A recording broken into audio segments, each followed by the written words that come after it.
For many years, I've struggled with waking up early in the morning. I wished I could wake up by 5 a.m. or 6 a.m., but even 7 a.m. was usually a struggle for me. Everywhere I went, I read about the advantage of waking up early.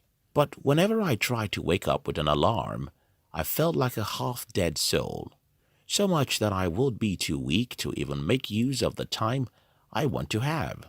At some point, I gave up and concluded that waking up early isn't for everyone, and even made a video about my ugly experience. However, one day I decided to read about how I could sleep early, because for many years I've always been sleeping by 12 or 1 in the morning. After reading a few things about how I could be sleeping in the morning, I applied what I read and I started sleeping 2 to 3 hours earlier than before. Sleeping early for me means that I would have to sacrifice what I enjoyed at night or do them early in the evening.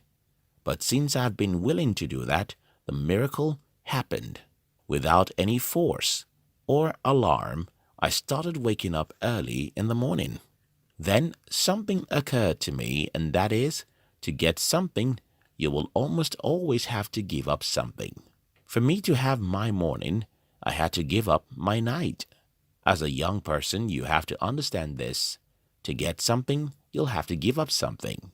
Most people in our world today don't understand this concept, and that's because it's not taught in school. Over a decade ago, I read something that goes like, if you want to achieve what you've never achieved before, you have to become who you've never become before. That quote changed my life, and I think it can change yours too. If you want to achieve what you've never achieved before, you have to become who you've never become before. Try what you've never tried before, pursue what you've never pursued before, and be the person you've never been before. 0 before 100. A few months ago, I was discussing with one of my friends when I told him about what I think about life with this analogy.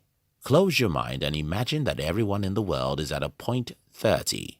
All the time, what most people do is to struggle to get to point 100 from where they are, while what the truly successful people do is to drop to point 0 before aiming for point 100. And what this means is that if you truly want to be greater than who you are today, you have to be lower first.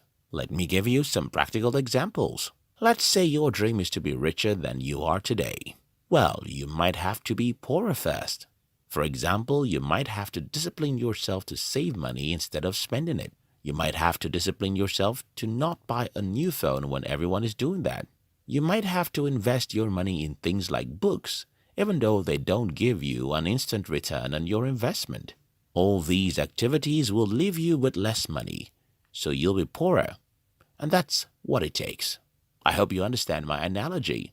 But if you don't, then just don't forget this.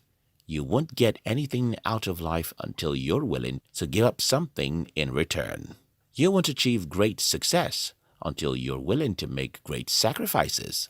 You won't become rich and successful until you're willing to do what others won't do and be who they will not be. The secret pains. Everything I have been saying in this video is so simple that you'll expect everyone to understand it. And so you might think that I shouldn't call it a secret. But unfortunately, most people don't understand this because it is not public knowledge, and more so because making sacrifices is boring. And what makes it boring is not that it's painful, but because it's done in secret. Think about this, for example. If reading a book about money could be done in the public where everyone applauds you, wouldn't you do it every day? If eating healthy food is what everyone sees on your forehead as you walk around the city, and eating junk is the same, won't you stop eating junk? If there's a way you can get all your friends to see that you're doing certain difficult things, and you're sure they will applaud you, wouldn't you be motivated to do it? The problem with discipline is that it's done in the secret. Nobody sees you and nobody praises you.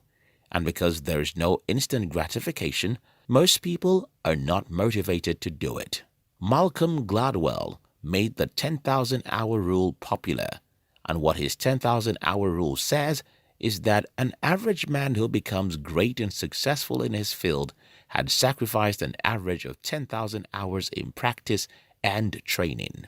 What this essentially means is that those great footballers, great writers, musicians, scientists, entrepreneurs, etc., have spent an average of 10,000 hours practicing their craft before the world knew about them.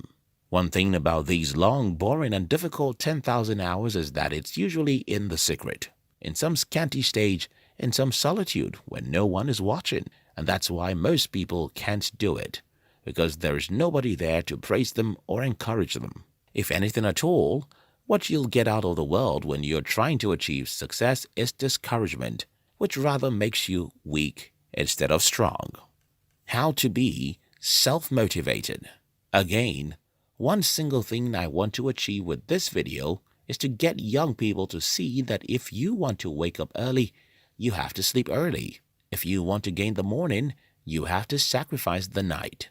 If you want to achieve anything in life, you have to give up something for it. Now, to do all these, you'll need to be self-motivated because the world around you has nothing to give you in terms of encouragement. Nothing. If the world has any package for you at all, it's discouragement.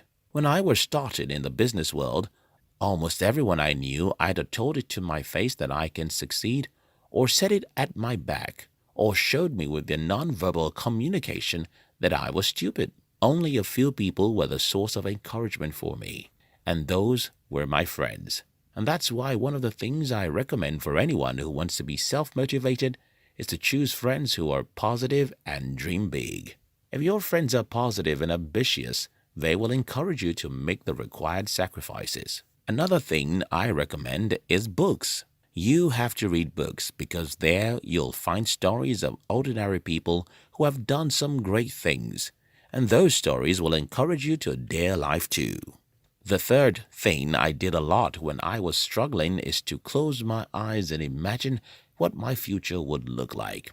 For example, I could close my eyes at night and imagine a future where I wouldn't ever have to worry about money, and sometimes imagine myself among some of the most successful people in society.